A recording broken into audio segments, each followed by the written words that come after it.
Les ministres des Affaires étrangères de l'Union européenne affichent un front uni en faveur de l'Ukraine en se réunissant dans la capitale Kiev. Toutefois, la réunion n'a pas permis de débloquer l'aide militaire européenne de 500 millions d'euros à laquelle la Hongrie continue d'opposer son veto. Selon Josep Borrell, chef de la politique étrangère de l'Union européenne, la sécurité la plus forte pour l'Ukraine est d'être membre de l'Union européenne.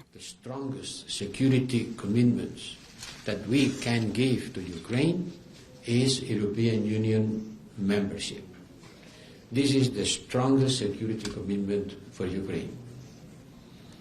Now Ukraine is a candidate country and he is going further on this way. La Hongrie a refusé l'aide en raison de l'inscription par l'Ukraine de la banque hongroise OTP sur la liste des parrains internationaux de la guerre. L'Ukraine a depuis accepté de retirer temporairement la banque de la liste, mais les Hongrois estiment que ce n'est pas suffisant. Les diplomates de l'Union européenne expriment en privé leur frustration face à l'utilisation répétée du droit de veto par la Hongrie sur les questions relatives à l'Ukraine. Par le passé, le Premier ministre Viktor Orban a demandé le retrait d'individus russes des listes de sanctions de l'Union européenne, notamment le chef de l'Église orthodoxe russe, allié de Poutine.